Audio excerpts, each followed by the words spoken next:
Good evening, everybody. Thank you so much for coming to the Missouri Author Showcase. St. Louis Public Library is so excited to have all these talented authors on stage together tonight, and I am here to introduce our Master of Ceremonies.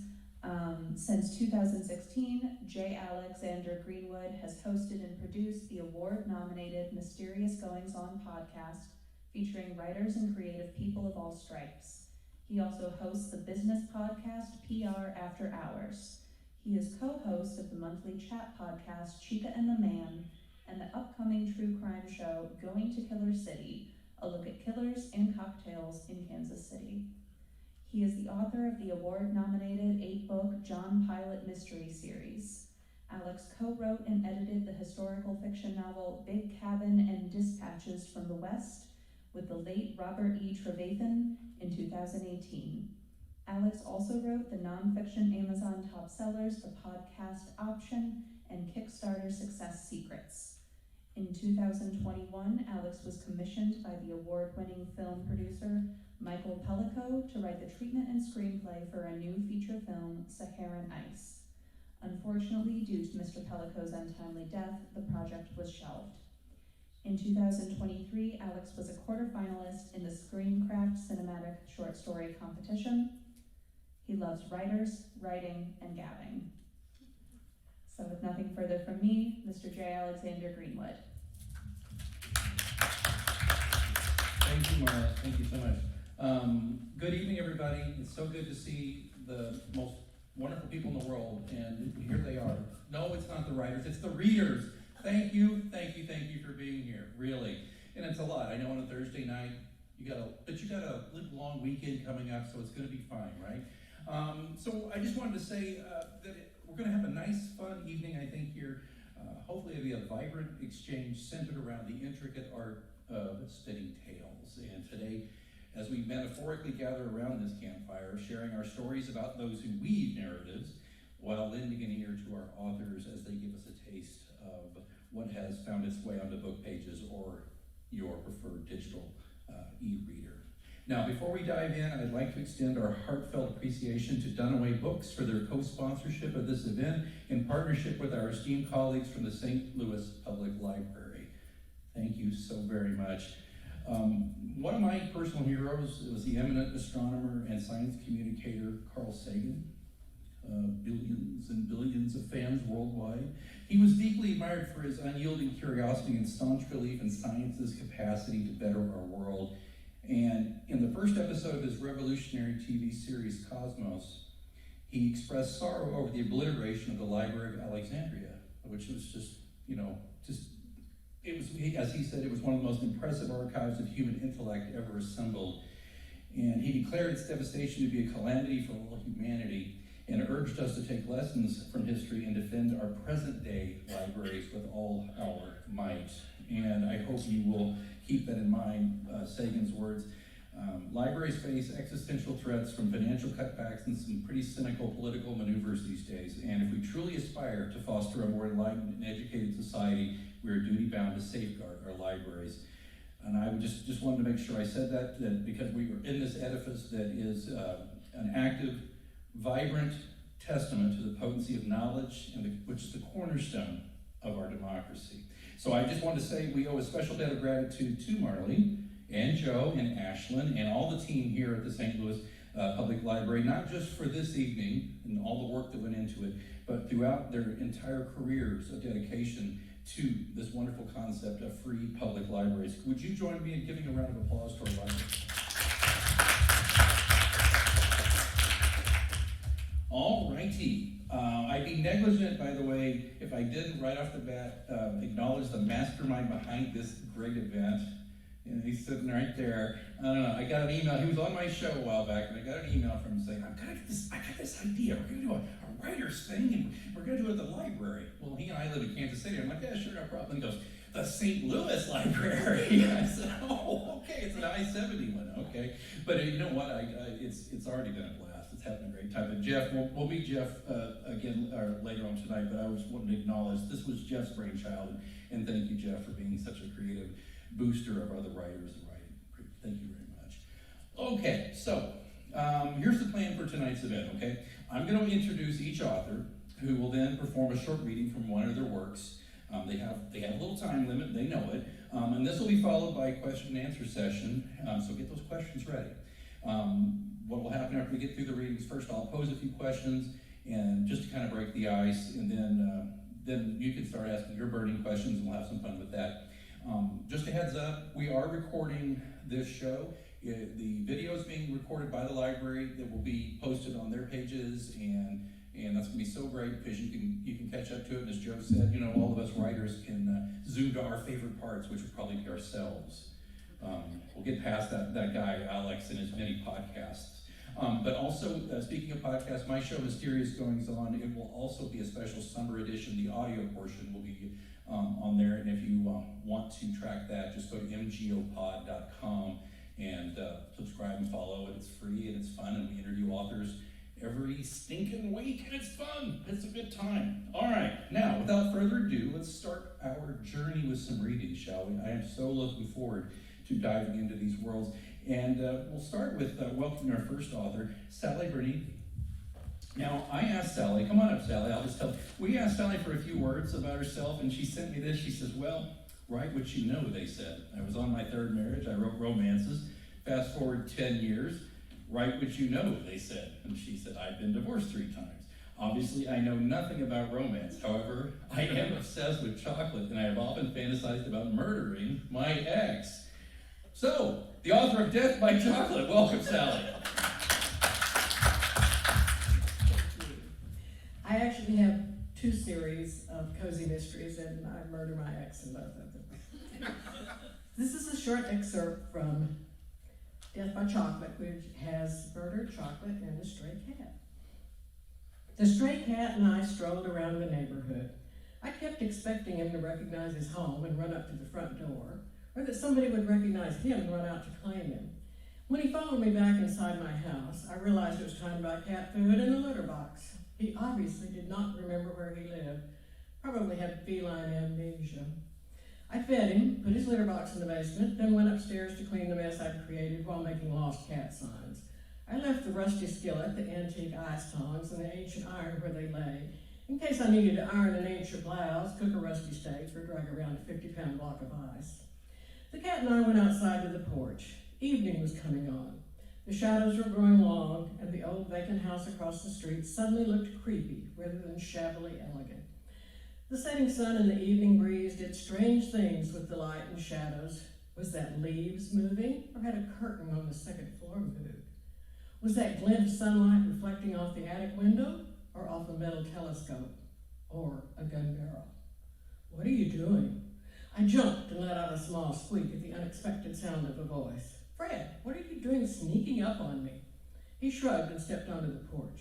The entire Marine Corps band could sneak up on you when you're that intent on something. I ignored his remark and looked at the file folder he carried. Did you find anything about... I inclined my head toward Paula's house. Sort of. Okay, what did you find, I asked. He handed the file folder to me. Paula Walters died 20 years ago at the age of 2. Died? I repeated. Paula's dead? Of course she's not dead. What are you saying, that she's a ghost? You've been watching too many old horror movies. This is not a movie. Paula is not a ghost. Fred heaved a long sigh, scrunched up his mouth, and rolled his eyes. I know she's not a ghost, but she's not Paula Walters either. My guess is she stole the name and social security number of somebody who died in infancy, then used it to change her identity. Wow, that's the kind of thing you see in the movies. Real people don't do that. He sighed again. Real people do it all the time. That's where they got the idea for the movies. I meant people we know don't do that. Real people like Paula. Either she faked her own death at the age of 2, she's a ghost, or she changed her identity. Take your pick. Thank you.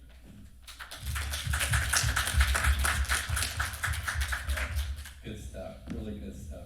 Thank you, Sal. Thank you so much. Our next author coming up, she's the only one wearing a hat. Award-winning author of Victorian whodunits with a touch of humor, Fedora Amis has nonfiction credits, including educational magazine articles, as well as books on speaking and logic. She has 3 traditionally published Jimmy McBustle mysteries, which I was admiring out in the lobby, by the way. They're beautiful, they're just gorgeous. Jack the Ripper in St. Louis, winner of the Mayhaven Fiction Award, Mayhem at Buffalo Bill's Wild West, a finalist in the Missouri Writers Guild Show Me Contest, and Have Your Ticket Punched by Frank James, Jesse James' smarter brother.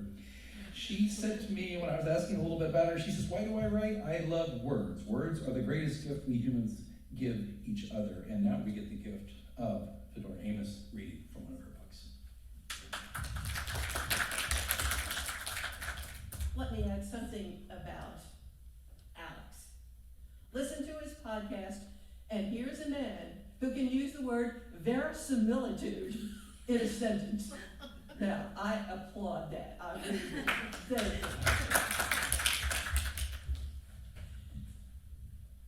you. 1898 St. Louis. My heroine, Jemima Jimmy McBustle, blundered her way into big news about the real Jack the Ripper, who, by the way, died in St. Louis in 1903. She used her Ripper stories to finagle a job as a newspaper reporter on a 6-month trial basis. But now, her time is up. She has to find a big story and fast. She has only one idea: follow her stunt reporter idol Nellie Bly undercover in an insane asylum. St. Louisans complicating her life is the fact that she is 18. Time for a girl to come out. Her wannabe high society family insists that she debut at the Oracle Ball. Now, this ball may sound a lot like the Veiled Prophet Ball, but here's the difference. Other than the fact that the Oracle Ball is purely an example of my fevered imagination, and that the Veiled Prophet was a ball for old money. The Oracle Ball was not for the top 20 families that ruled St. Louis and made their fortunes from Spanish land grants, but for the up-and-coming merchants who supplied westward pioneers and shipped Midwestern products down the Mississippi and across the world. Well, Jimmy must go to the Oracle Ball, but who would be her escort? Now, I need to explain one more thing. You may have wondered how people managed before restrooms became common. For ladies, well, they mostly stayed home and near their outhouses. Also, women were supposed to have control over their bodies. They drank little fluid, probably caused them to crash in fainting swoons. Well, you couldn't drink the water anyway. It was pulled directly from the Mississippi River and mostly dirt. As for the men, like dock workers along the riverfront, well, they relieved themselves wherever they happened to be. The levee became quite fragrant during the summer. That brings me to 13-year-old Heathcliff Smoot, a bad boy, but Jimmy's relative. His punishment was to pull up buckets of water from the Mississippi and slosh down the bricks. That revolting job had its own name.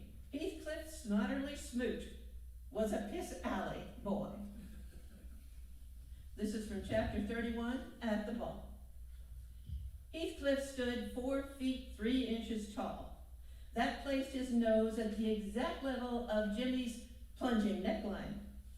He stared dead center. His eyes bored into the cleft where her breasts mounded in soft white flesh above corset, silk, and feathers. Jimmy said, "Stop that." Heathcliff ogled on. "Stop what?" "Stop staring at my chest." Heathcliff looked around to see whether Auntie Dee was watching. He turned back to stare some more. "Don't want to." "You're disgusting." "Yes." "How can you look at me that way? You're my cousin." "Am not." "Aren't you?" "Am not." "Why do you keep saying we're not cousins when we both know perfectly well we are?" "Kissing cousins. Uncle Irwin is your blood uncle. Auntie Dee is my blood aunt. You and I are not related by blood at all, only by marriage." Well, the boy had a point. So Gurney tried extortion. If you don't stop ogling me this instant, I shall tell Auntie D you are not on your best behavior. She won't believe you.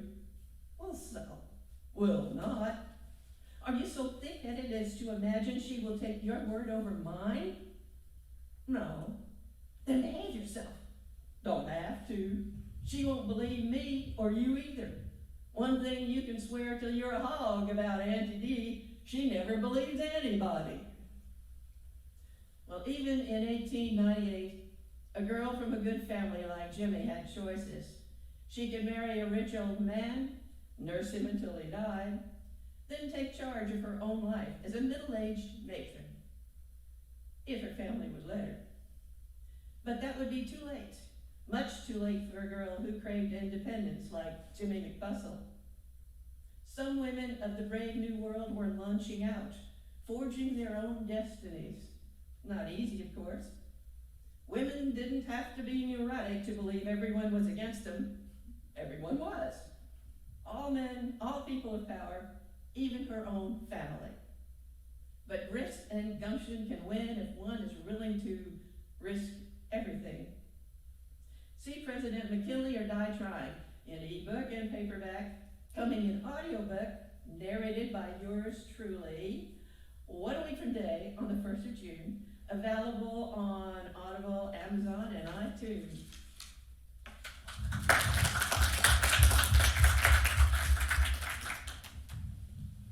Talk about your verisimilitude. Fedora, thank you very much. That leads us to Cynthia Graham. She is the winner of several writing awards, including a Golden Ibby, 2 Midwest Book Awards, and was named a finalist for the Oklahoma, I'm an Oklahoma native, so I love you already, Oklahoma Book Award. Her short stories have appeared in both university and national literary publications. She earned a BA in English from the Pierre Leclerc Honors College at the University of Missouri in St. Louis. Hello. And she's been a member of the Historical Novel Society, the St. Louis Writers Guild, Missouri Writers Guild, and Sisters in Crime. And speaking of which, let's hear from Cynthia Graham.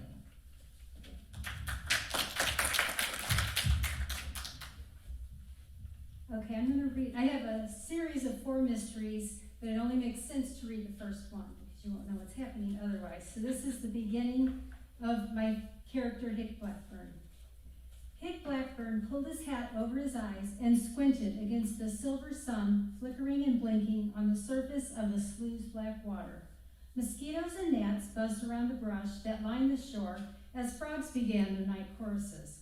The trees, heavy with summer leafing, were suffocating in their density, and his chest felt tight and heavy, the closeness pressing in on him. He surveyed the murky pond once more, and then turned his attention to Billy Ponder. "You say it was caught in the brush?" he asked. Billy nodded. His clothes hung damp from his skinny frame.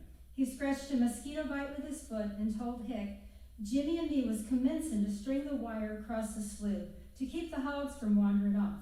We started on the other side and had just passed from the deep part to the western edge when he stepped on something."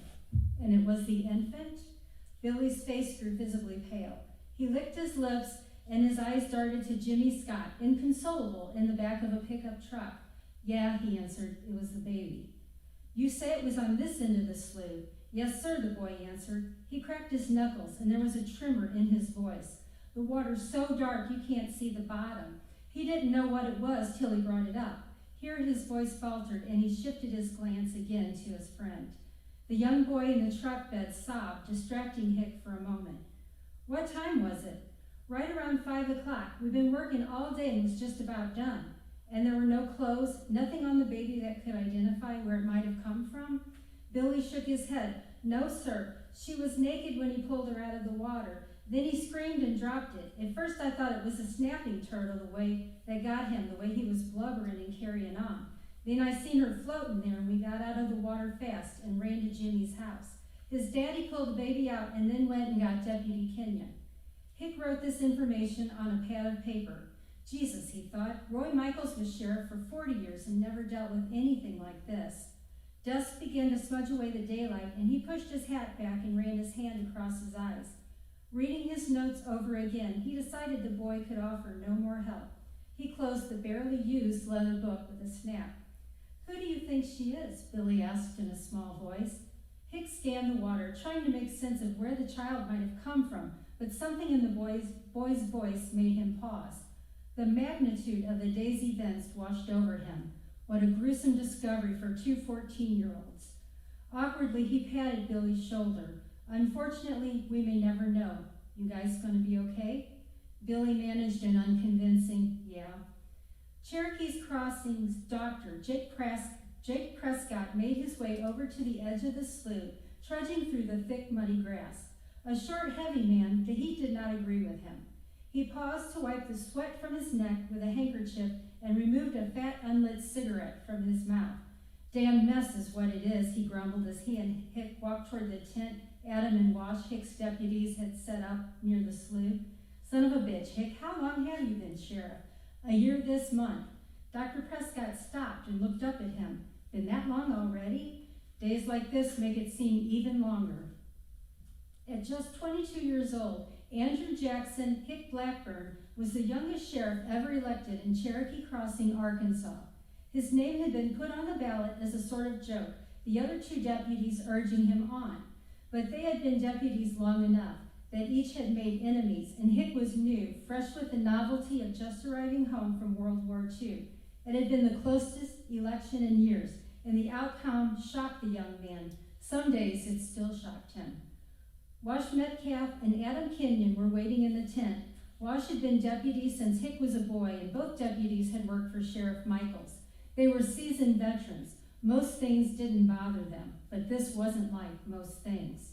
"I ain't never seen the like," Wash said. Hick had always known Wash, and he knew he and Sheriff Michaels had been good at their job. They had broken up hog-stealing rings, closed down gambling joints, and confiscated moonshine stills. But in Cherokee Crossing, infants were buried, not tossed into the slough. Nothing like this had ever happened before. Wash took his handkerchief and ran it across his balding head with a trembling hand. Bracing himself, Hick moved to the examining table. On it lay the remains of a baby girl, badly decomposed and headless. His stomach turned queasy as the heat enveloped him. It rushed to his head at once, and he closed his eyes, fighting to get his emotions under control. He had fought in Europe and had seen plenty of death, but this brought back images he wasn't prepared to deal with. He rested his hand on the table to steady himself, and his eyes caught Jake's concerned expression. "What can you tell me, Doc?" he asked with forced calmness. The doctor pulled out a clipboard and proceeded. "It is a female Caucasian with the umbilical cord still attached. Mind you, it's very hard to make any kind of determination. The body is macerated, the skin is slipping." "Exactly what is it you're trying to determine?" Jack's eyes met Hick's over the clipboard. "There's a good chance this child was a live birth." Son of a bitch. Hick's mind raced with the implication. Is there any way to tell how she died? The good news is she was not decapitated. That was a relief. For a brief moment, he thought they might be dealing with a maniac. "How do you know?" "See up here around the neck," the doctor said, pointing his cigar at the place in question. Hick forced his eyes to follow the cigar, but his stomach flopped and he felt suffocated. He had never seen a headless body, and it took all of his resolve to pay attention to the doctor. "This was not done with a knife or sharp object. It's rough and uneven. I believe the head was eaten off by turtles." "The hell you say?" Adam turned away in disgust, wiping his mouth roughly with the back of his hand. "I do say," the doctor returned. Hick glanced up at Adam. He had been deputy and his brother-in-law for a dozen years, and in all that time, Hick could not recall Adam being shaken by anything. But above all, Adam was a family man. It would be impossible for him to remain detached with 4 little boys of his own at home. Hick turned his attention back to the child on the table. "Is there any way to determine how long she's been here?" "Can't really say for sure. The body floats and decays more quickly in water. It could be anywhere from a week to a month." "Anyone around town expecting during that time?" "Plenty," the doctor answered. "Would you like me to check on the ones I know and see how they're progressing?" "That would be a help." "Well then," the doctor told him, gathering his equipment and putting his light-colored jacket back on, "I'll let you know." "There's a coroner's inquest on this tomorrow," Hick said. I know it's a good drive to the county seat, and it's short notice, but they ain't gonna wanna wait with this one. Is that okay with you?" Jake's eyes turned back to the child. "I'll be there. Just say when."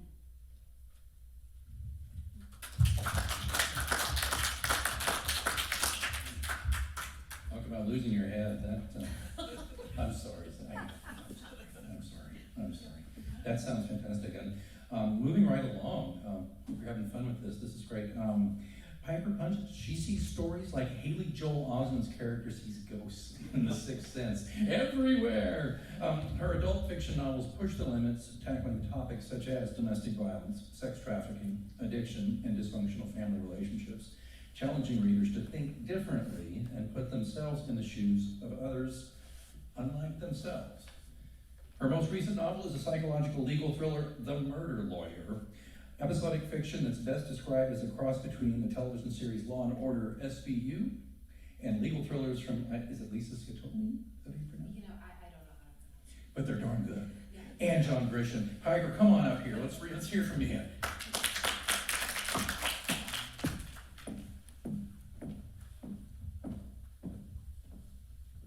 Oh, excuse me. All right.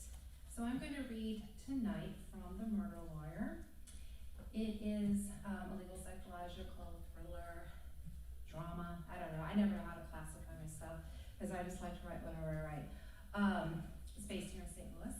It is not based on fact, although, you know, bad things happen to people all the time, right? All right. The black cat should have been a sign. That's what she'll tell herself as the hours and days pass. But at the moment, it's just another stray, lazying about in the middle of her parking spot. Luna honks her horn. The cat lifts his head. It yawns, stretches, and makes a big production of leaving, giving Luna a backward glance, reminding her that she's the problem. The streets are quiet at 7 o'clock in the morning, although the law office of Mikey, George, and Associates is squished between the courthouse and the hospital. Not much movement happens this early. It's not until the kids are dropped off at school and the caffeine sets in that the suits and scrubs show up, ready to get to business. Luna loves the calm right after sunrise. She was named for the moon, yet the brilliant sunshine makes her happiest. Parked in the next spot is Doris Wall's fancy Cadillac Escalade, a vehicle too big for the Hot Wheels-sized space. Mikey doesn't even drive a Cadillac, and he's practiced law for 30 years. His vehicle is the red Honda Civic, with a cracked windshield and a bumper sticker encouraging one to make it legal and do it with a lawyer. Doris drives the Escalade because she won it at the River Casino during a promotion. Every day for 9 months during her lunch, she walked half a mile to the casino and entered her name for the monthly drawing. Some women wait 9 months and get a baby, Doris joked. Well, my baby weighs a ton and looks good in the McDonald's drive-thru. It also doesn't shit in my arms. Luna shakes her head at the SUV, smiles, and lets herself into the office through the back door, careful not to spill the 2 cups of coffee cradled between her forearm and elbow. Doris is sitting hunched over her desk sorting papers. "Morning, Luna," she says. "Hey, Doris. Had to do the breakfast blend this morning from the gas station. The drive-thru line at Starbucks was 20 deep, and the line inside was out the door. I'm going to have to tell Mikey to hire another lawyer, one who gets better coffee," she says, teasing. Luna sets the paper cup on Doris's desk. She nods at the stack of files growing by the day. "Maybe you should hire another you. The case files keep getting higher." "There is no other me, sweetheart. I'm the best there is. Don't forget that." She winks at Luna, takes a sip of coffee and winces. "Oh God, this is horrible. It's going to take at least 6 Splendas to make this drinkable." Luna reaches into her purse and pulls out a handful of artificial sweeteners. "I thought ahead." "Good girl. You're my favorite lawyer." Doris sprinkles the white particles in the cup and reaches for the date book. "Want your schedule for the day?" "Does it involve anyone who isn't facing a parole violation?" "Doubtful." "Let's keep it a mystery a little while longer then. Looks like you could use some help going through those files." Doris sits back in her chair and sighs. These are all from the White case. Closing arguments are at the end of the week. The White case. Talk about an uphill battle. Luna is second chairing the case with Mikey, but only in the sense that she sits at the defense table taking notes. Then she adds them to the stack on Doris's desk. Mikey, George, and Associates isn't a big-time criminal defense firm. There's only one associate, and it's her. Between the 2 of them, they deal by and large with parole violators, a few meth heads, and drunk driving cases. Those cases are Farm League, AAA. Tammy White's case is Major League. a first-degree murder case deserving of a bigger firm with more resources and a legal team that knows how to argue a capital case.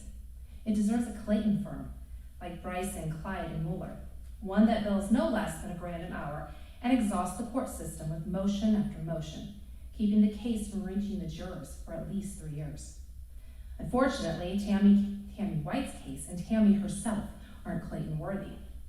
With barely $200 to remain when she was arrested a year ago on suspicion of first-degree murder, 2 options existed. Hand the case over to a public defender, or call Mikey, the lawyer who knows her best friend's mother's cousin from his first marriage. Truth be told, Mikey should have refused this case. Even with 30 years of trial experience, this case required a bigger firm, and not one that accepts sliding scale payments. Luna would have passed off the case, not Mikey. He salivated at the thought of publicity and a big-time murder case. Who cared if it was at the expense of a client's life? Luna is sure Mikey doesn't see it this way. He doesn't think that far ahead, and that could prove detrimental to his client. You get what that woman did, right? Doris asked, pulling the white case file off the top of the pile and setting it aside. She point-blank shot that man between the eyes while he slept. Luna doesn't argue. Yeah, she did it, and you and I know why she did it, don't we? Doris nods. Yeah, I understand. The bigger question is, does she deserve a conviction that comes with the possibility of lethal injection attached to it? Mikey's arguing the case in front of a jury in the most Republican county in the state. I know, Doris, it's gonna be tough. Thank God it's Mikey giving the closing. I don't think I can stomach it. Speaking of the old man, where is he? I saw his car parked out back. Doris shrugs. I assume in his office. His cat was here when I got here an hour ago. Or his car, not his cat. His car was here when I got here an hour ago. You don't think he slept here last night, do you? Doris raises her eyebrow at Luna. What do you think? My guess is he spent the better part of the evening scribbling notes on his legal pad and tossing back a few too many shots of wild turkey. She reaches into the wastebasket by the desk and pulls out an empty pint of the whiskey. Good investigative skills, Doris. Luna looks down the hallway. Still, he doesn't usually stay holed up all night, does he? What about his dogs? The 2 women look at each other. I'll go check on him, Doris says. She takes her coffee with her, whistling as she walks down the hall to Mikey's office. Luna stands up and walks in the opposite direction to her office. Her hand is reaching for the door handle when she hears Doris say something inaudible. Then the screaming follows. The murder lawyer is about a young criminal defense attorney with a killer client list and a target on her family's back. Thank you.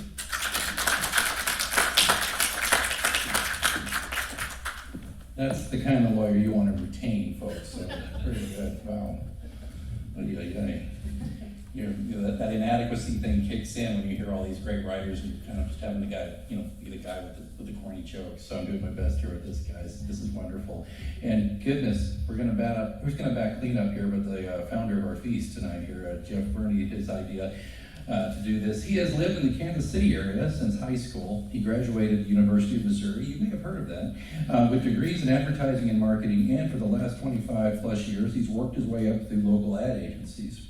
Although he counts himself lucky enough to make a living with his creative writing, several years ago he decided it was time to finally write that novel.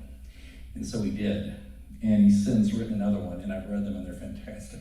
Which is a feat in itself, considering he and his wife still have 4 of their 7 kids living rather noisily in their house. Oh my goodness, how are you not completely gray? I don't get this. Anyway, you get, not to mention their 2 doodles, 3 cats, as well as the occasional fish or rabbit. I talked to Jeff once about this, and he added that he likes to try new things, just as they are potentially banned. Jeff Berney, everybody. As of 2 days ago, it's 3 doodles. Help me. This is from my latest novel, The Fall of Faith. Jimmy stepped off the sidewalk and snaked his way through the rubble before crouching behind an overturned refrigerator. There in the middle of this forgotten plot of land, filled with abandoned items, knelt the little girl he'd been seeing all over Eden. In fact, now that he thought about it, she might be the only child he'd seen since he got to town. She smiled up at him from the edge of a warped, faded, pink child's swimming pool filled with murky, slimy water. She tucked her feet, still clad in little purple cowboy boots, underneath her body. A heap of baby possums withered and squeaked on the ground by her side. She smiled down at her collection of babies as she hummed a quiet little lullaby for them. The child's compassion and her ability to nurture these helpless creatures, even though she was so clearly neglected herself, brought a smile to Jimmy's face. He backed away, intending to leave her to mother the poor creatures, but he watched as she picked one up. She cradled the baby to her chest and nuzzled its nose with hers. Then she held it by the scruff of its neck, kissed it on the forehead, and plunged it into the dark water. She continued to hum her happy little song as the pool filled with waves and water splashed onto her dress. When the waters calmed, she serenely lifted the limp little body up, inspected, gave it a little shake, and tossed it over her shoulder. Then she reached for the next one and repeated the ritual. Jimmy stood transfixed by the morbid display. He wanted to run, but he also wished he could give this lost little soul a big hug and take her away with him to someplace where she could have a normal childhood. Before he could act one way or the other, the little girl turned toward him, her next victim still in her hand, dangling above its shallow death pool. "Hi," she said, through a smile that reminded Jimmy of the sun pushing through the clouds. He tried his best to erase any sign of worry or disgust from his face. "Hey there, seems we keep running into each other." She giggled and shook her head as she looked around. "Well, it's a small place," she said. He pointed at the pile of dead baby possums behind her. "So, what are you doing there?" Her face grew somber as she looked at the consequences of her actions. Tears crowded the corners of her eyes and a few tumbled loose, falling over the pale, smooth skin of her cheeks. "I'm saving them," she whispered as she drew an arm across her smudged face. "You are?" he asked, hoping he didn't sound like a judgmental father. She rocked back on her boots and stood up. She dropped her current victim. It wiggled deeper into the pile of its surviving siblings as she wiped her hands on the front of her dress and trudged over to him. She took his hand and pulled him over to the pile. Her hand felt cold and wet in Jimmy's. "Their mommy left them, and they can't live without her," she said, as if she were a teacher lecturing a young child. "Pretty soon, they'd die or turn bad. That's how it goes sometimes." The nonchalance of her tone sent a shiver down Jimmy's spine. "So I put them out of their misery," she continued, "but not until after I've named every one of them and made sure that each feels special and loved. I think that's the best way to die. Don't you?" That is from my comedy, The Fall of Faith. It's a domestic thriller set in fictional small town Eden, Missouri, which, unlike its biblical namesake, is a little bit more of hell on earth.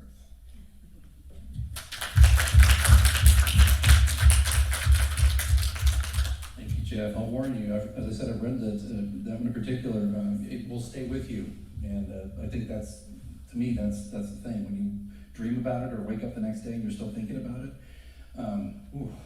Sorry for the nightmares. Yeah, I know, seriously. And last but not least, me. If you'll indulge me, I'd like to just give you a quick reading from one of my books. In the 8th installment of my John Pilot mystery series titled Pilot's Faith, we encounter a college instructor and reluctant investigator, Pilot, grappling with yet another perplexing enigma in the quaint college town of Cross Township, Nebraska. Having narrowly survived a recent assassination attempt, a fatigued Pilot investigates a bewildering sequence of shootings that has plunged the small community into chaos. In this excerpt, we find John Pilot engaging in a cautious conversation with the county sheriff, who harbors suspicions that Pilot may possess more knowledge about the unfolding events than he has previously revealed. Ambling over to Pilot's car, Sheriff Ryder put his phone away and leaned down. Catching a look at Pilot, he whistled low and slow. "Well, you sure as hell don't need me to tell you that you look like 3 shades of shit, do ya?" Pilot shook his head slowly, releasing his grip on the steering wheel and opening the car door.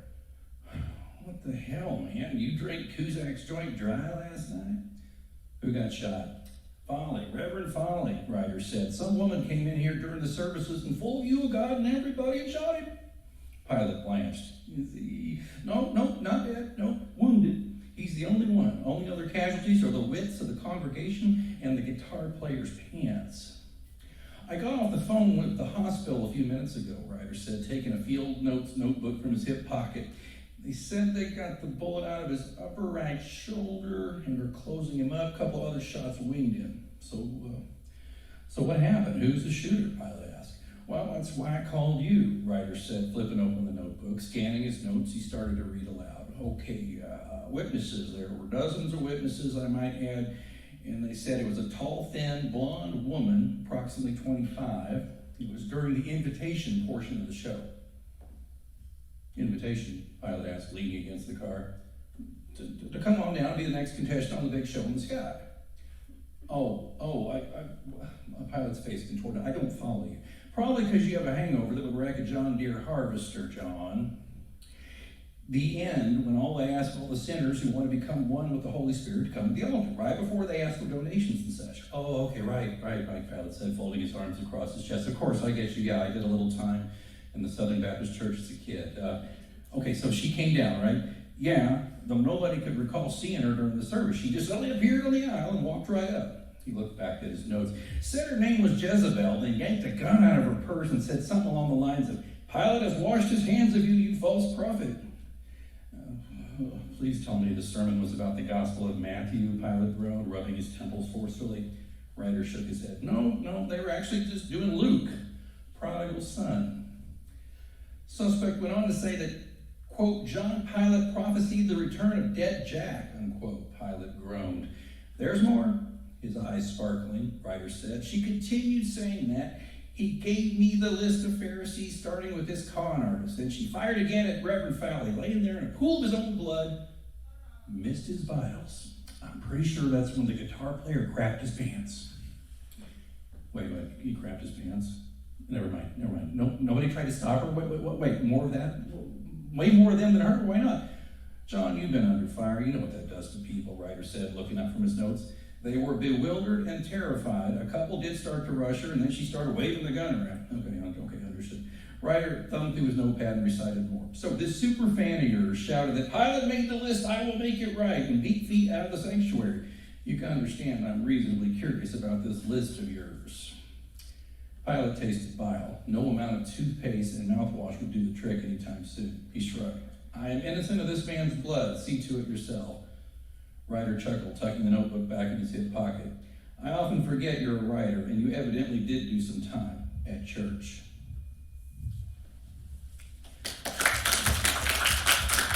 All righty. That's from the John Pilate Mysteries. That's book 8, Pilate's Faith, which was released in 2021. Okay, now, everybody been thinking of some questions? Some comments? Okay, relax. We're going to start here. I'm going to get them started, but I'm counting on you to have some questions, all right? Is that fair? All right, very good. All right. Now, you may recall this is the Missouri Writer Showcase. Sorry if I keep hitting that. Sorry about that. And I thought, let's start off with a pretty simple question. This is round robin. I'll just throw this out, and if you guys get bashful, I'll start calling names. So you know how this goes. What role does Missouri play, either in the actual fiction or just in the way you approach your storytelling? Well, for me, it's very basic. They're set in St. Louis. The Mississippi is a very important part of it, and Missouri history is what it's all about. I try to give a good taste of what it would be like to live in 1898 St. Louis, and it had its problems.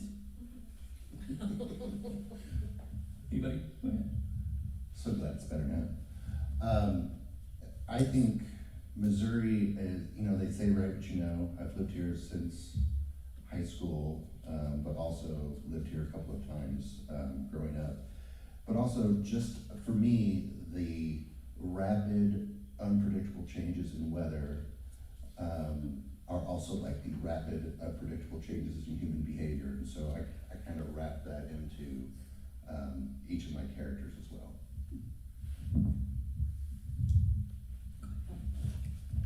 I first started writing, I didn't really understand how important it is to read about where we live. And so a lot of my earlier books, one was set in Missouri, but I made up the town, which actually ended up being, it's like Marion County, which is where Hannibal is. I didn't know that even existed until after I wrote the book. But as I've matured as a writer and as a human being, I realized that it is very important to read about places that we know and have writers write from those places that we know. I remember one time I read a book by a very well-known author. I'm not going to say who it is, it doesn't matter. And it was very clear to me that she was writing about St. Louis, but she wasn't from here. And it was very discombobulating to read that book, almost like you couldn't experience it the way you were supposed to if you were a local. So I'm not saying I'm always going to write about local, because my brain goes everywhere, but I definitely do love to write about the St. Louis area. Grew up here, grew up out in Dunaway, and it doesn't matter that that's St. Charles County, I still say I'm from St. Louis. So anyway, that's my experience. Anybody else? Anyone? Okay, Aaron? Let's see it. I set my Death by Chocolate books in a fictional town south of Lee Summit, Missouri, because I was living in Lee Summit, Missouri at the time, and I'm too lazy to do research. And like she said, okay, so several years ago when I was writing romance novels, I'm not going to name this author's name, but she was a fairly big author, and she came to Kansas City because she had set a book in Kansas City. She had a 3-year-old child in the book who ran away from home and made it all the way to the Mississippi River. And we thought, wow, that was a really energetic young boy. So that really told me to get your research, or in the case of a fictional town, right. So I've got the weather because I live there and can look it up on the internet. And a fictional town, I don't have to worry about the streets. So the name of my town, Pleasant Grove, Missouri.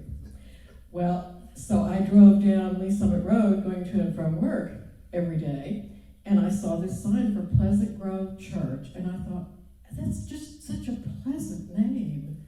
So I named my city Pleasant Grove, Missouri.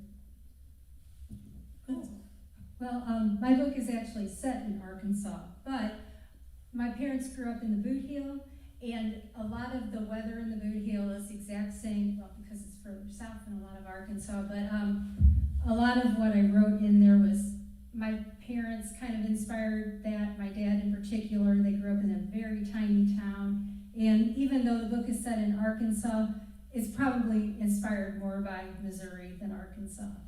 Yeah, there's a regional vibe. I mean, my stuff takes place in Nebraska, but I felt hemmed in, so I let him go vacation in Key West in my series, and it seems to work.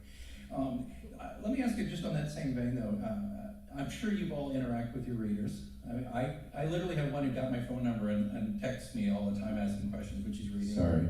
Yeah, Jeff, stop it. But do you ever get called out for a detail about, let's say you are writing about Missouri or Arkansas, or and they call you or email you, or even in a review, don't even say it to you, but say, they totally screwed this up, that never happened, that's not how this looks.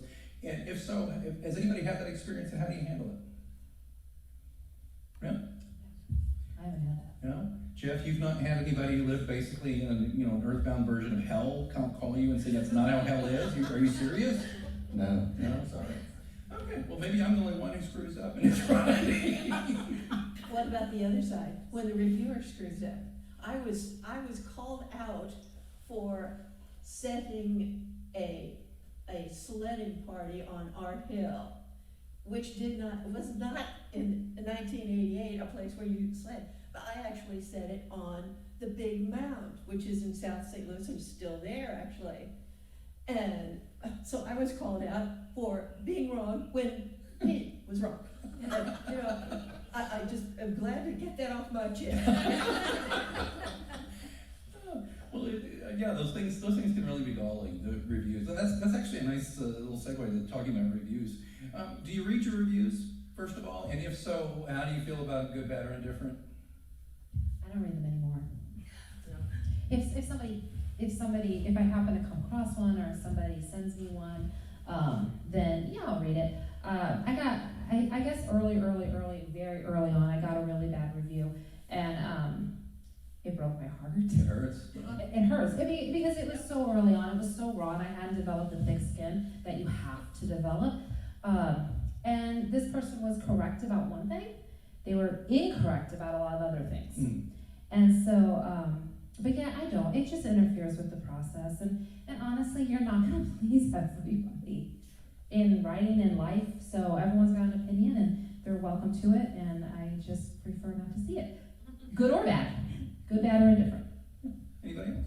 I read them. I guess I like pain.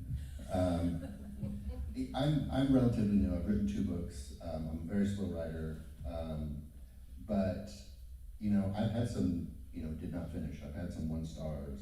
I've had way more good reviews, thankfully, for my mental health. But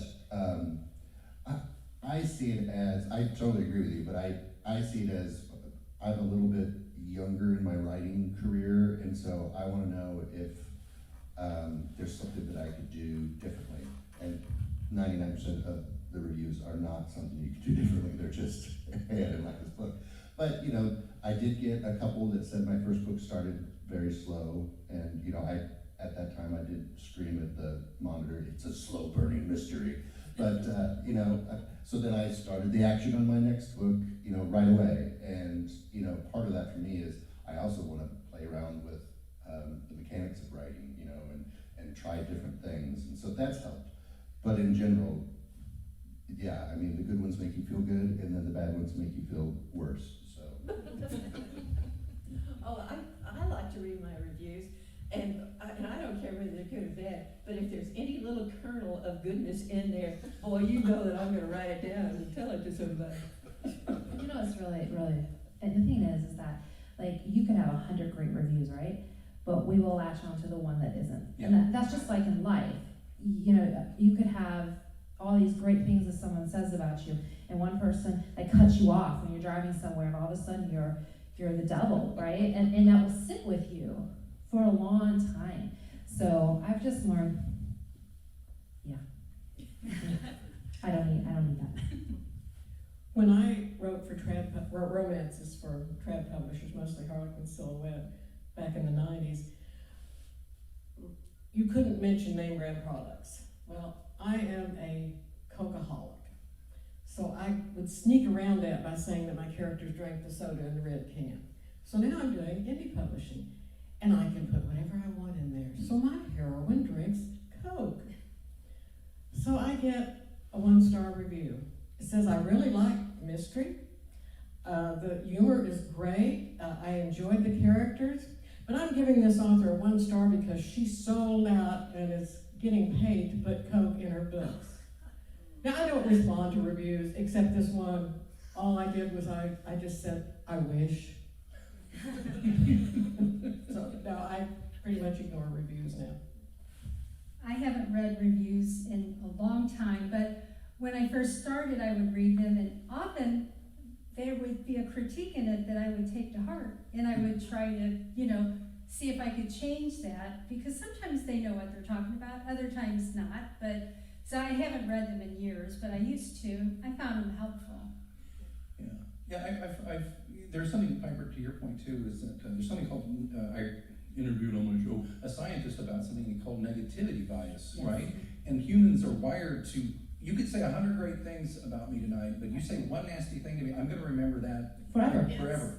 Yeah. And it's built into apparently the way we're wired to survive, because you're supposed to always be looking for threats, right? That's so if you leave me a bad review, I feel very threatened. No, I'm just kidding.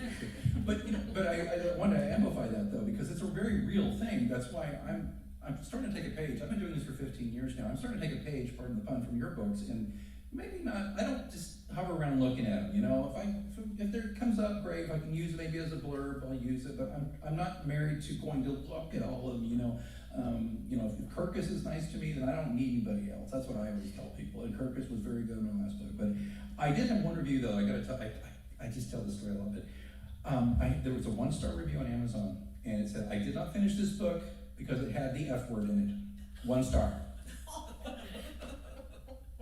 Horrible. I don't even know what to tell you, anyway. Okay, Now, is anybody, raise your hand just a little bit if you're thinking about asking a question. Anybody? Hey, let's hear it. I was wondering, what is your favorite part of writing your mysteries? Would it be like developing your plot, developing your world, developing your characters, or something else? I like developing characters. I actually write family trees and things like that for every character, even though they're never in the book. You know, you want them to be real, like a fully formed human being, not just someone who is, you know, a caricature running around on the page. So I agree. Characters. I always, my books are always very character driven. I just want you to know them as well as I know them. So yeah, characters. Mine is the 1 month that I put the book away after it's finally done and the characters are quiet and they leave me alone and my head is very quiet.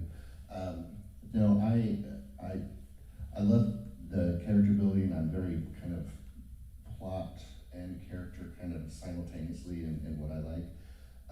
For me, as a thriller author, the fun part is figuring out the Easter eggs that someone shouldn't figure out until they're past that point, if I've done it right.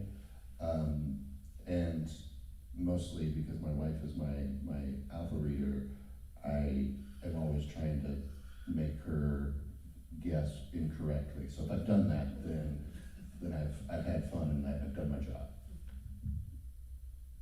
I like to write for my own amusement and see how the damn thing's gonna turn out. Amen.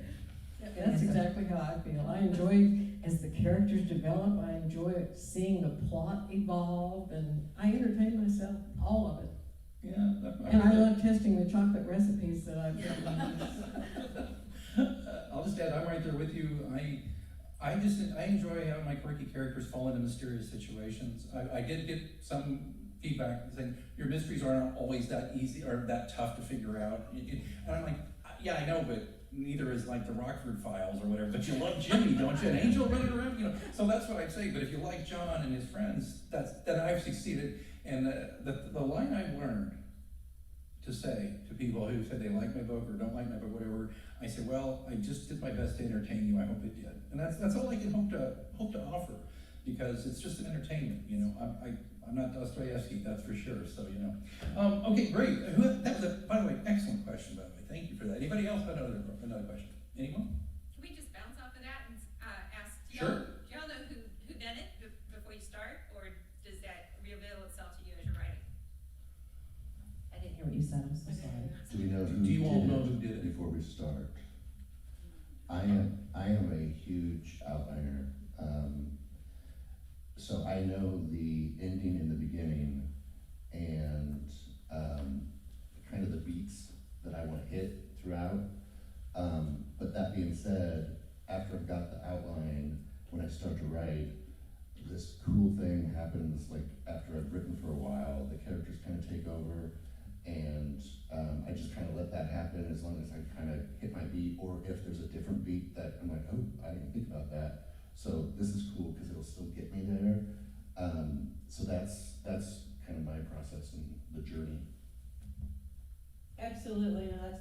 If I knew, I'd lose interest in the whole thing. Put it down. I usually know how things are going to end. The book I'm working on right now actually is not a mystery, but I don't know how it's going to end for a couple of my characters. But usually I know how it's going to end. I just don't know how to get there. That's a good point.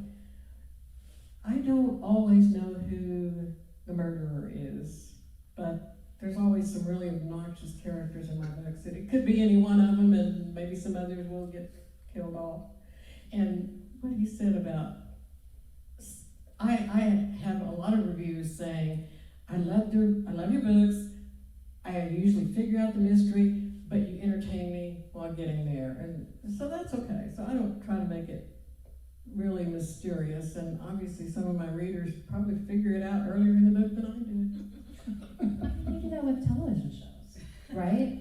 You do that with television shows, and we're still, like you said, we're still entertained by them. I mean, I watched some rom-com with Reese Witherspoon and Ashton Kutcher, And it's like, you knew what was gonna happen. Yeah. I mean, there's no mystery, right? But you're still watching it Entertained. and Right. to be entertained, yeah. That's what it's all about. I don't always know. Sometimes I do and sometimes I don't. Sometimes things happen that surprise me, so. It's that, we hear this a lot in like interview writers all the time, and you know, the plotter versus pantser, right? If you don't know the term, a plotter, they plot like Jeff, so he plots it out, and they're seat of the pants, a pantser, and I'm definitely seat of the pants, because I'm a lot like you, Fedora. I will get bored if I already know how it's gonna go. And I know it sounds strange or affected to say this, but the characters, at least in my case, really do help me figure this stuff out. And as I said, I've got an 8-book series, been writing for 15 years, so these characters definitely speak to me. And, you know, Jeff, you said something earlier about, you know, the characters. I mean, when you're dreaming about them, you gotta get them on the page, right? Do you dream about yours? Oh, yes, all the time. And is it, you know, are we ill or something? I don't know, but it's, I'll tell you, it's so much fun to do that. And the greatest thrill I have, though, is when somebody, like my wife will read it. And, you know, she's my first reader usually. And she married a guy who can't shut up, and she is the other way around completely. It's bizarre, but we work, it doesn't, and who knows. But she will just, if she even makes that remark about, you know, like that one bit where John, you know, gets punched. I didn't know that was going to happen. I couldn't see that. That was really good. I like that scene. That to me is like a total triumph. Just one little thing like that. So I'm totally with you on that. I'd like to ask the audience this, and this is just show of hands. So okay, how much do you read? And I'd love to just ask if you would, and I'll for those at home in the MGO listening, Mysterious Goings On, I'll tell you. But just how many of you read between 0 and 5 books a month? Just raise your hand. 2, okay. Who reads between 5 and 10? Whoa. Okay, well who reads between 10 and 15 a month? Anybody? Okay. By the way, folks, did you know there's books on sale in the lobby?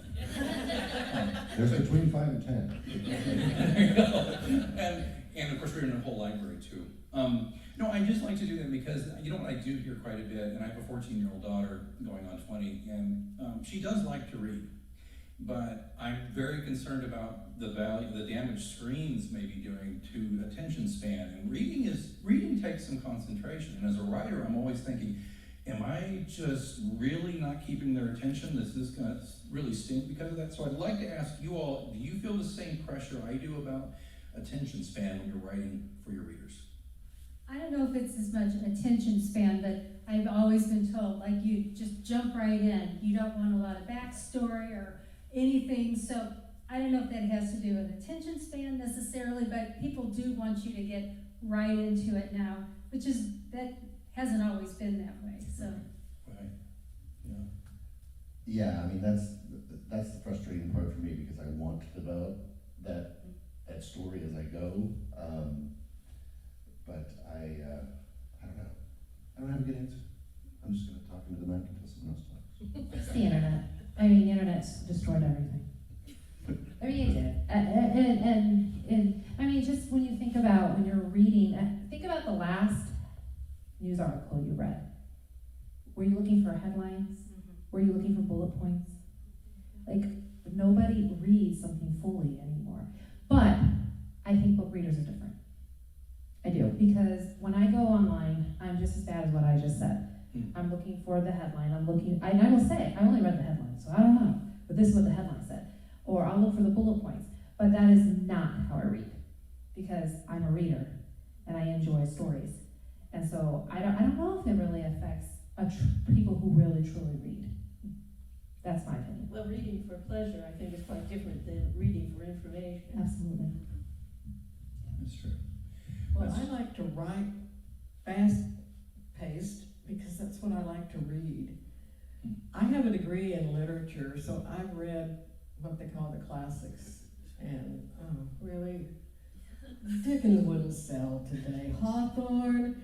When I was in high school and we started studying the classics, we were assigned various books to read, and I got Ben-Hur, and oh God. I generally did pretty good in English class, but this time I turned in a book report and I I did the book report, and then I said, this would have made a pretty good short story, but he really needed an editor, and my teacher was not amused. But I still feel that way. I want action.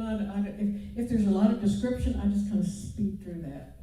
So I don't do that in my books. Now, Spark Notes for your daughter. That's probably not a good thing. Like Spark Notes.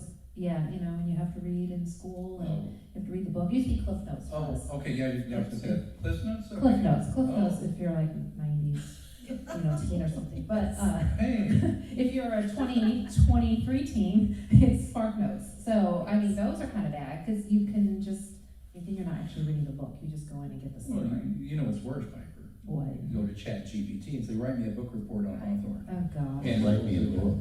No, that's horrible. That's not a human. Let's go there for a second, though. I do use it in my nonfiction work. I'm a public relations guy, fancy that by day, and it helps me to write, pull things together. But I don't just ask for a prompt and then take it, here you go, to the client. That'd be insane. But I do find it helps me organize and research pretty quickly. Question: how do you all feel about generative AI? It's taking away from the human experience and storytelling. Yeah. I like new technology. For me, and I don't want to be like wax morality here, but the fact that we're training AI on actual writers' words and artists' artwork, and they aren't being compensated, and now I can churn out something that sounds like Stephen King, not that he needs to be compensated by me. But, that's the part that bugs me the most, having a shortcut to do something like you're doing. I'm like, oh, that's a great shortcut. But then if you look at the underlying way that it's done, that's what bothers me.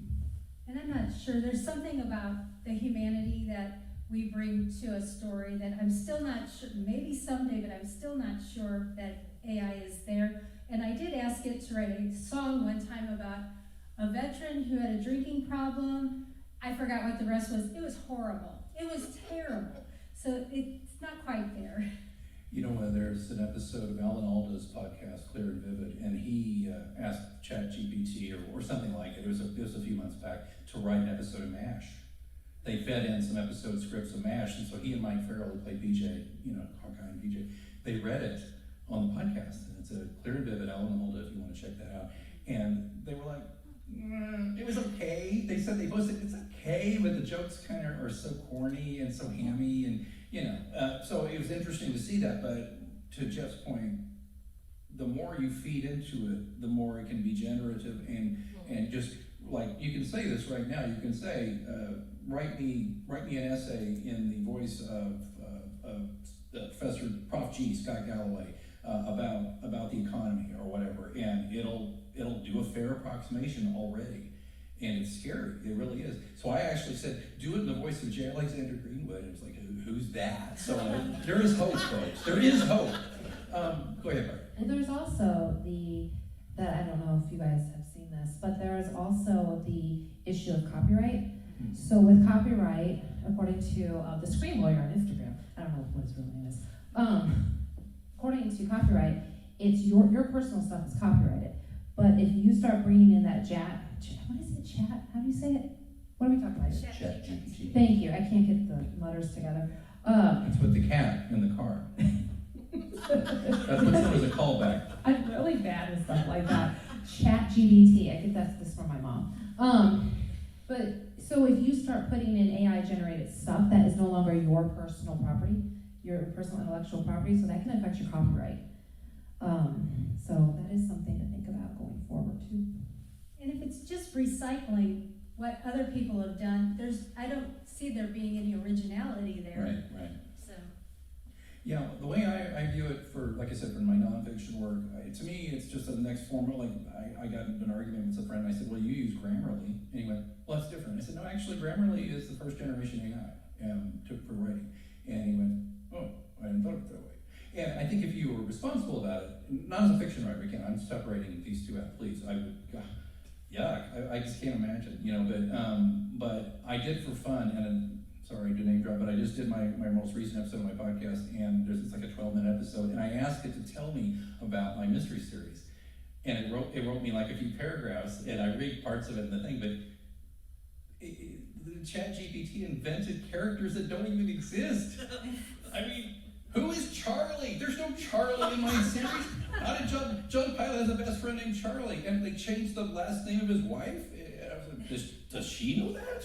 So it was hilarious. I found it very amusing, and in a way that's good, right? We want that, but and then of course it just picked every little anodyne thing you could say about any mystery novel and put that in there, and then it scraped a little bit off some Amazon reviews, and I could see that. So I think we've got a little bit of time left before we, I mean not this event, but before we lose everything to our new machine overlords. But anybody else have a question out there? Yeah, go right ahead. I just had a general question because I heard that recently the traditional publishers are asking authors to make the writing a grade level lower. And that's very interesting to me. And I was wondering if you view writing as kind of, as I do, like the last bastion of education that we have left, or if you are trying, like if you come across where you would write a big word, then you kind of think, I don't know if they're gonna know it, and then, make it easier. I think it's easy for me. I don't know any big words. I was thinking the same thing. You don't know verisimilitude. Well, my understanding, and I got this when I was writing for Harlequin Silhouette, I do tend to use big words sometimes, and my editor would make me take out some of the ones that she didn't even understand. But this writing at the time, she said write at a 5th grade level. Now that did not mean don't use words that the average 5th grader won't know. What that meant as a writer, to write cleanly, don't go into long, complicated sentences, because you're writing a story. You want the focus to be on the story. You don't want the reader to get tied up and think, well, exactly what did she mean? So this meant, in that day and age, and with that publisher at any rate, to just write very cleanly and simply. So it wasn't dumbing them down by any means. I don't think you want to check your intellect at the door. If you have a vocabulary, use it. The thing I try to remember is each character, like I just read a little from mine. The sheriff doesn't have the same vocabulary as John Pilot, the lead. I make sure I don't drop words in that the sheriff clearly would never say, or like ChatGPT, invent a character that clearly does not exist. I mean, come on, seriously. I'm sorry, I gotta get used to that. I gotta go with that. No, but I think you're right about that. Yes, sir. Do you write for yourself or for your audience? Looking at my royalties, apparently myself. But I write for myself and my wife, and then if someone buys it that I don't know, that's a bonus. I do write for myself. I write stories that I would want to read. I also usually say that I like to write for women. I like to write women's stories. Funny thing is, though, there are several men in my Missing Girl series that I just absolutely love. Like, I loved writing them. They were so great. But I think you have to write for yourself first, and then maybe when you go back and edit, you can change some things to write more for the reader. But if you're not liking what you're writing, then it's going to show. Yeah, that's profoundly true, isn't it? Yeah, I mean, have you ever gotten to that point? I'll just ask this question, pivot off of that, and that's a great question. Thank you for that. Did you ever get into a project and you're really into it? Maybe you've been working on it for weeks or maybe months, and then you just kind of do that sigh thing, and you look at the screen or you print it out, and you just go, this stinks. I mean, has anybody ever gotten there, and what have you done? Tell us about something. When I'm writing, there's usually a point where I get this feeling this has legs. And it's just like, okay, this is going somewhere. And then I'm okay with it, but a lot of times they just never get there. Yeah. And at some point you just have to say, maybe later, but I'm not feeling it right now. I'm going to put it aside and look for something else to write about. Anybody else? May I ask Alex a question? Uh-oh. No, not Alex. I want to ask You Jeff. can ask Jeff, though. Yeah, I read your book, the fall thing. Okay. let me tell you out here that it's axiomatic that if you're a mystery writer, you can kill off men, bad men, good men, you can kill off women, you can kill off children and babies and possums and whatever you That's the want, whole book? except dogs. Can't kill dogs. And how did your book start, Jeff? I killed a dog. Oh, It kills a dog. I want to ask you, whatever possessed you to do such a thing? Well, clearly, as you heard in the intro, I do not like animals. Or Maybelle. Maybelle was actually based on my favorite dog ever, and she died in a weird, this isn't fiction, someone poisoned my dog and I don't know why kind of way. And that apparently had a profound effect on me because I didn't necessarily have that scripted. I wanted to start with something dramatic and something that would force the main character to grieve right away, and that is what came out, so I'm sorry. Whenever I'm gonna kill a cat in my debut novel and had a reaction like that from somebody. Yeah. I mean, I just kill people, Jeff. I mean, come on. That's okay. In murder mystery, that's okay. Let's talk about that, Fedora. Thank you very much for that. That's a great angle there. Let's talk about that a little bit. Can I tell you just a quick thing? We live in and I'm not trying to get all heavy, but we live in a culture where there's a lot of guns out there. There's a lot of violence.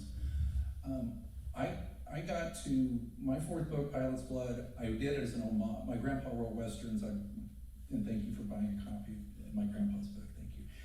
My grandpa wrote westerns, and his westerns, there's gunplay, but it's not gratuitous. And I did an homage to one of my favorite movies, Rio Bravo, in Pilot's Blood. It's all done in modern day, but it's very much like an homage to that movie, which I watch anytime it's on, and it's on a lot these days, but TCM. But there's a huge gun battle in it, and people got hurt, and there was an attempted school shooting in it, and all this stuff. And I wrote a scene where there's a school shooting, and not to give away too much, but I wanted to write a scene where maybe the good guy with the gun actually stops the horror show. But after I wrote that, I just made a vow that I was not going to do any more gun violence in my books anymore. It just hurts too much, and I mean, we all have wounded hearts seeing these horrible things have happened. And I wanted to ask, do other people? Maybe I'm just too soft and I can't do it, but I want to know: how do you all feel about violence in your books? So my books obviously have violence in them. Sure. There's one thing I will never do. I will never write a rape scene. Absolutely never. And in Missing Girl, I had a friend who worked with me. Let me tell you a little bit about my background. I worked at a domestic violence shelter for most of my 20s, and I worked with women and children who were abused. And I also worked with some sexual assaults, well, a lot of sexual assault survivors. And so one of my coworkers had read the book after it came out, and she was like, "Oh, I thought you were gonna go there." And I'm like, "I'm never gonna go there. I will always take a reader to the edge, but I will never take you all the way, because it's just not the type of person I am. Now, I will kill somebody with a gun. Yeah. And I guess I just have never thought of it the way that you just talked about it. So, but yeah, I won't do a rape scene. Both of my books they have triggers in them, and there are not graphic, and I hope not gratuitous, assaults, but they were written as part of what made a character who they are, or also part of me exploring as a man, just the power that someone thinks that they have over someone else because they are a man. Mm-hmm. And so that was an interesting thing for me to play with, not play with, because that sounds glib, but to analyze and try to think about for myself. But that being said, my books particularly, they start out when I kill a dog. They are dark, they are gritty, they do go to places where I think some people go but don't want to go or don't want to go publicly, but like my head goes to these dark places, and I don't think you would know it if you talked to me. I mean, I've been on your podcast and I don't think you changed your phone number or anything. You did have to really get PI to find me to do this thing. You did. Go ahead, sorry. But it's for me as an author, it's more of, and as a human, it's more of like exploring like the human condition and the darkness that we as animals, like there's a lot of dark in humanity, and lots of people write about the light in humanity, which is great too. But when I sit down to write, the dark comes out, and I think hopefully for me, I think psychologically, great, I get the dark out in fiction, and then it's not coming out in real world. Maybe it's silly, but that's kind of how I think about it. Can I ask you a question? Is it about a dog? It's not about a dog. So my books are dark too, and especially the Missing Girl book, the books about sex trafficking. And do you find it difficult to come out of that world when you go that dark? Because when I was writing mine, especially 60 Days, I talk from the viewpoint of the sex trafficker. I talk from all different, I always do viewpoints. It's very rare, except for Missing Girl, the novella, I rarely will just do a one viewpoint. I do multiple point of views. And it was so dark, and I have not read the sequel yet because I'm not ready to go back into that world. It was very dark. How does that work for you? I guess I don't know if it's luck or I'm good at compartmentalizing.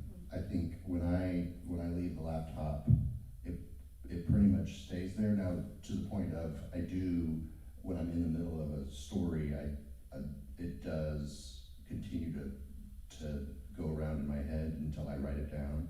So it's like during the writing process, it feels like you're being haunted by this story and these characters. But luckily, I think for me, once they're out, it's like I've exercised that demon in that darkness, and now I can move on to the next demon in darkness. I was just curious. It probably didn't show in what I read because that was kind of graphic, but actually all the murders that are in my book take place off stage. I never have, like you, I just have one point of view. I'm not like you. So my character that I'm following is never stabbing someone or shooting someone. So obviously there's a murder because it's a mystery. But I never, if it doesn't advance the plot, then there's no reason to put it there. That's just gratuitous. So. Yeah. Anybody else have any thoughts on that? Well, my books being cozy mysteries, most of them try to keep the murder kind of cozy, do most of it off scene. But one scene that was kind of violent in one of my books, well, this creep, I had a 2-month-old car, and this creep ran into me, and he was in a 1986 rusty Jeep, and he ran into my car at a stoplight and then tried to say I backed into him. Well, I shot him in the knee and then kicked him in that shot. And then I sent him to prison. So that felt really good. She's talking about the book. Well, I follow the Agatha Christie model of having things off stage, even though when I come to think of it, in the black moment, there's pretty much violence there, but it doesn't often lead to murder. Not often. Okay, all right, well, we talked about violence. Let's talk about sex. Seriously, I know that people to the cozy mystery, sex is let up, and to certain kinds of romance. There's a romance writer in this audience as well, and we talked about that a little bit. But how do you guys approach sexual relations? I'm talking about just consensual, nice sex, but I'm talking about consensual situations. Do you write about it, or do you lead up to it and let the reader imagination go? Go ahead. Well, as for mine, set in 1898, hey, I don't have to worry about it very much. They didn't have sex in those days. Too many layers. I really don't have any because that's not what the book is about. So to me, again, it's not a romance and there is a romantic plot, but it's not, there's nowhere for it. When I wrote romances, I thought writing the sex scenes was the hardest part of the whole book. I would put a note, insert sex scene, and then finish the book, and go back and do it. So now I don't have to do that, and I just let my characters do whatever they want behind the scenes when I'm not looking. I use Chat GPT. I've learned a lot. But in whose voice is the sex, is the question. Well, I'm just curious about that. Let me just ask the audience though too. Show of hands. Do you find sex scenes in the books you read uncomfortable, or anybody find them uncomfortable and don't really care for them and kind of move past We them? have some romance writers out there, what do you say? We like them. By the way, let the record show nobody raised their hand that they were uncomfortable with this sex scene. Okay, very good. Okay, very good. Any other questions from the audience? We're getting close on time. We're not quite there yet. So if you've got a question, we'd love to hear it. Anybody? Well, this is not a question, but it's to you. I understand that you in Kansas City are running for some beauty contest of writers. No, actually, Jeff and I both are. You both are. Tell us about that. Jeff, you go ahead. Kansas City Magazine every year has a best of Kansas City list. One of the categories is always best local author, and so it's a fun thing to be part of that conversation. This is the first year that I've tried to do it, and so yeah, I'm in good company, and we have a lot of great local talent, I think across the state. Obviously, hopefully you've kind of seen that tonight, and I think anything that we can do to highlight that is great, not just for us as writers, independent or otherwise, but also for readers, because there are so many amazing stories out there that people just haven't discovered yet. Yeah. Well, do you go out and try to drum up votes, campaign? He shows a lot of leg. Can I just say this about that? The reason I even I wanted, look, let's just be honest here. We're all trying to build our brands, right? It does not hurt that people know that your name plus author, right? It doesn't hurt, right? But the only rationale I had for throwing my hat in the ring, sincerely, was because I'm not the best writer in Kansas City. I think the best is like the worst. I don't like that. What I am, though, is somebody who has spent a huge chunk of my life promoting other authors and promoting books and reading and writing. And I thought, you know what? If this helps that, I'll do that, and I'll do the kind of semi-embarrassing begging it takes to get to be a finalist. But Jeff, you and I both are finalists, and there's 3 others, is that right? There's 3 others, and sadly, I don't know those 3. So. I've never met. One of them is professor at the Art Institute, and he's been published in the Atlantic, and he probably has the elbow patches, so he's probably going to win, Jeff. I'm just going to tell you right now. And he probably is a best writer, actually. But I would say this, and that leads me to another question. Fedora, I'm going to slip you a 20 after we're done, because you keep giving me these great prompts. But let me ask you. I'd love to promote you. Yeah, I want to talk about promotion, though. What do you guys do to it's a misnomer. I think most people, they think of the bestsellers, unless you're in the stratosphere of bestsellers, it's on you mostly, even if you're traditionally published, and I know this to be true. Let's hear about your promotion. How do you do it? Poorly. Very poorly. Not you. I third it. Yes. So, yes, we love this.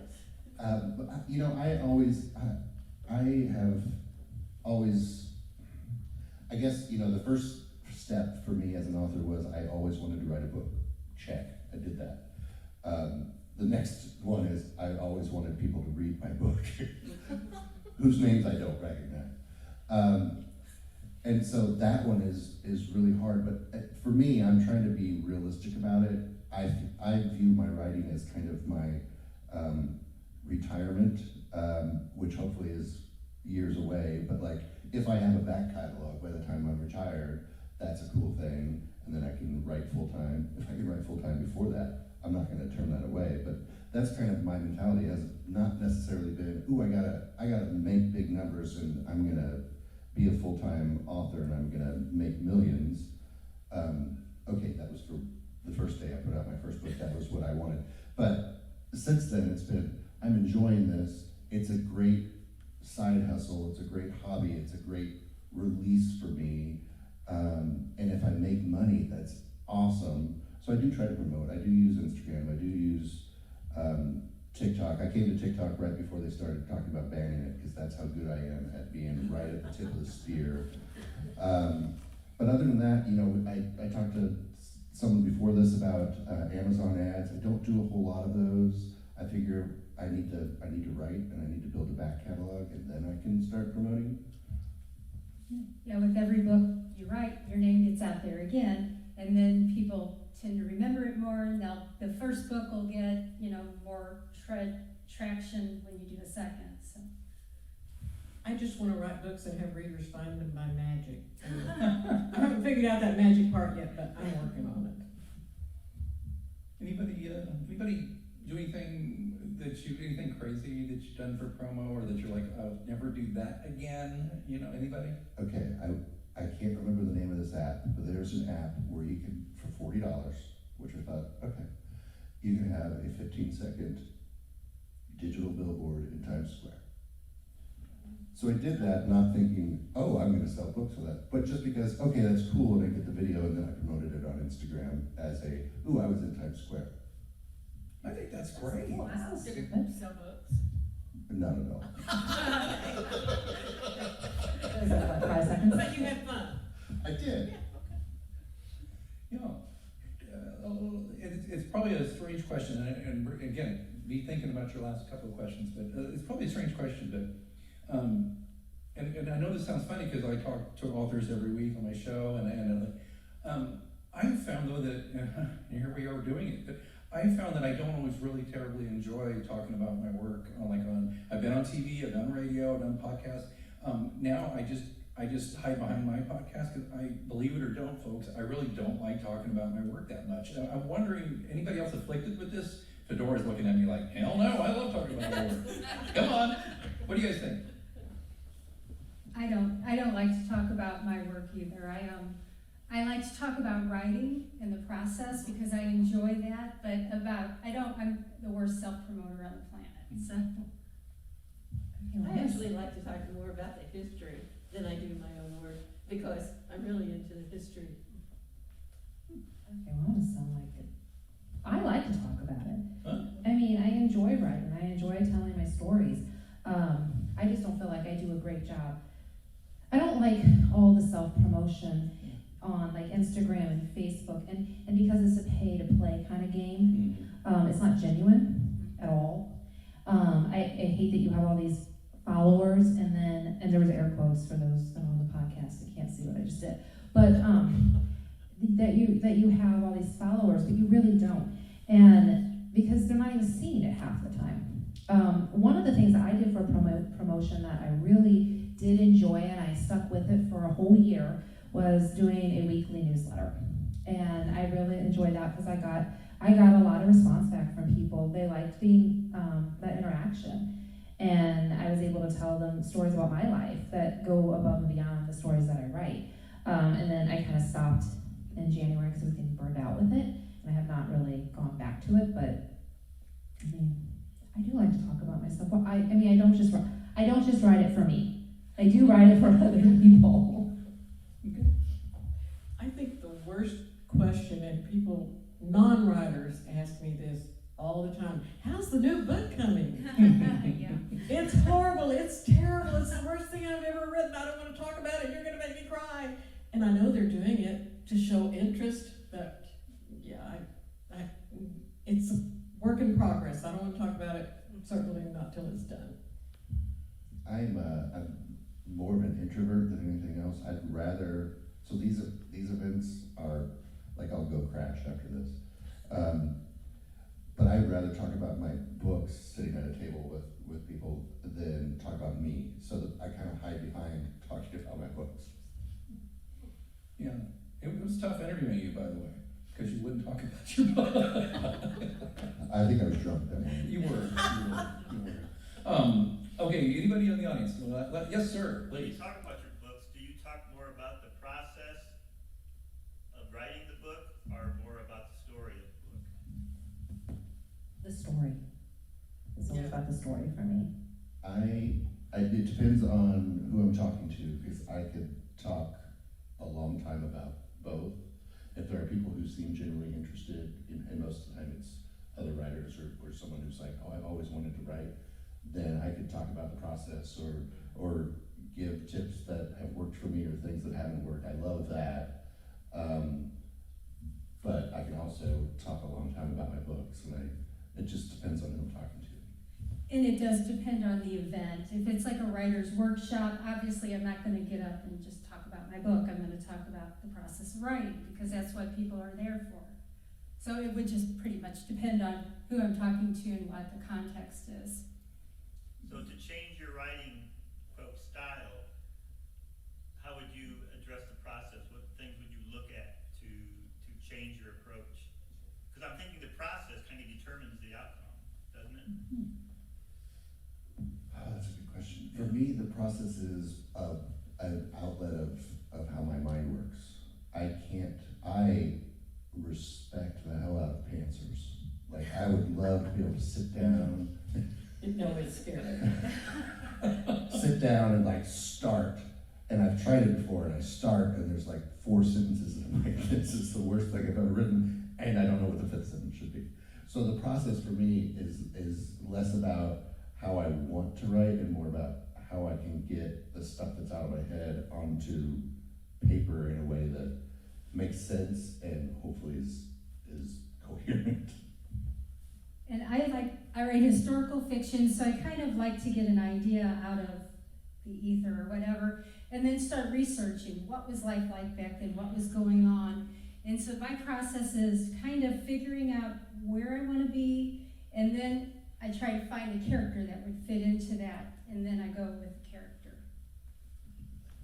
Sir, great question, and really, thank you. Any other questions in the audience? Because we're gonna get to my final question. We have time for one more audience question now. Speak now. You've got a veritable Mount Rushmore of Missouri authors here. Yeah. He's on the V's. All right, then I will, go ahead. Okay, it seems like each of you has maybe a different kind of subgenre. So we have like cozy, we have really dark, and then, so how did you really decide on your subgenre or go about that? I write what I like. And that's what I like. I write what I like to read. That's how I decide. I'm gonna go with what you said. I wrote a little piece a long time ago called The No Genre Writer, and I know that doesn't work well when you're trying to market something and you're trying to sell it. I get that, but I just write what I want to write. And like the next book that I'm working on right now it's called Lost Women, and it is not a mystery. It is not super dark. It's just about 3 women who come together on this hiking retreat, because I love to hike. And they come together on this retreat, and they're at these different crossroads of their lives, and they're literally lost in 2 ways in this book. So that's totally different than what we're here promoting tonight. I don't really do the whole genre subgenre thing. I think that's kind of it doesn't help me. It really doesn't when I'm trying to like sell and promote, but I just like to tell stories and hopefully people enjoy it. Oh, and I am first and foremost a historical fiction writer. That's what I love to write. And I actually am not a big mystery person, and so the way that came about was just weird. but I would consider myself a historical fiction writer. When I wrote the first Death by Chocolate book, I just wanted to kill somebody. I thought I was just writing a mystery. And I start getting all these reviews saying, what a great cozy mystery. I thought, really? Okay, I'll go with that. There you go. Your readership defined you, Right. and that's great. I will tell you about the one that I just have out, and it is called See President McKinley or Die Trying. And I wrote that book because of rage, pure rage, absolutely.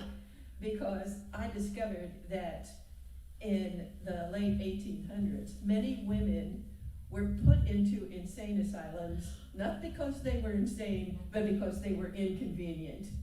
And I thought that was just such a horrible thing. I cannot hold that.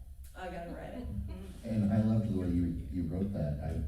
That's the one I've read from you, and that kind of, it's a cool story, but then to know that there's some historical accuracy there, and that's how, that to me it's kind of that extra layer of interest onto fiction. Well, not to scare anybody, but novel reading actually used to land women in insane asylums. Oh, and having mustard and all kinds of things. Yeah. Which apparently led to masturbation. Oh, I'm going to hell for that. Oh, yeah. Or even Missouri. Or Florida. There you go. Then you get kicked out of Florida. Okay, I think okay, we have one lightning round question. It's kind of a big question. I'm gonna go ahead and do this, and then what's gonna happen, we'll get that going. We've gotta be out of here for sure by 8, so we're gonna wrap this up after this question, if that's okay, folks. But there's still some books out there if you have purchased any, or anybody's got a new appetite for something new. I hope you'll check that out. But here's the question. What is the one thing you've accumulated over your career as a writer that you wish readers knew or understood about your work or writing books in general? The one thing that's most important to you that they know. I don't think readers, well, this goes back to historical fiction, but I don't think people realize how much research goes behind any novel. I spent 4 days trying to figure out how they used to place long-distance phone calls in the late 1940s, and it was quite the process. So there's just you can't write anything pretty much historically without making sure it fits, because you don't want your guy picking up his cell phone. So. True. Words matter. Amen. Amen. I wish more people knew that writing dark, really dark, gritty books doesn't mean that you're a serial killer yourself, or writing really bad, misogynistic male characters doesn't mean that that's your fantasy of who you want to be. Please, someone, I will give my mom's number to all of you. Would you call her and tell her that?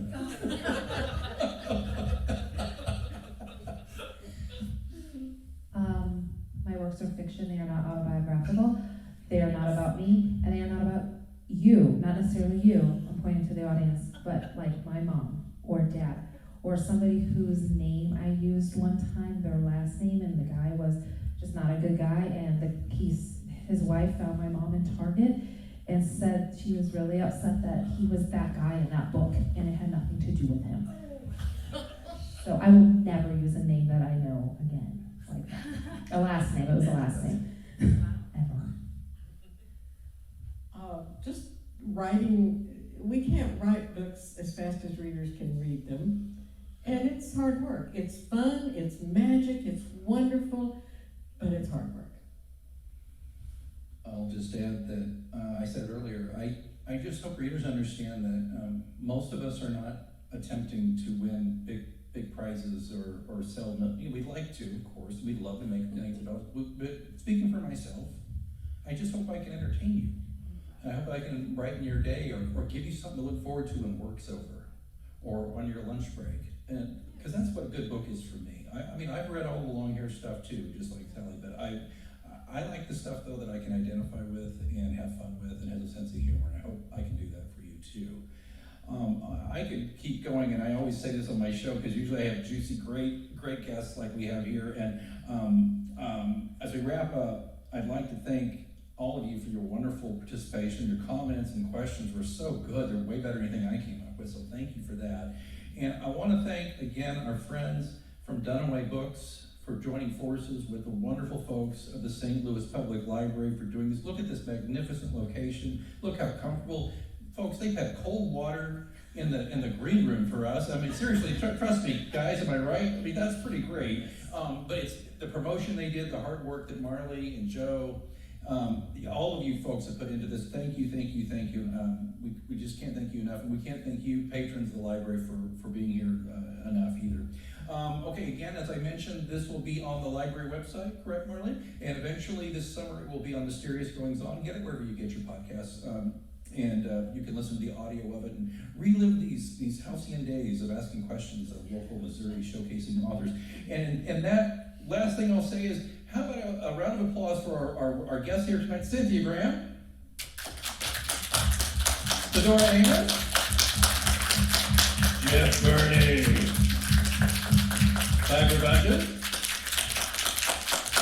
and Sally Berneathy. I'm Alex Greenwood, and again, I've had a great time meeting you, and as I say at the end of all of Mysterious Goings On episodes, keep reading.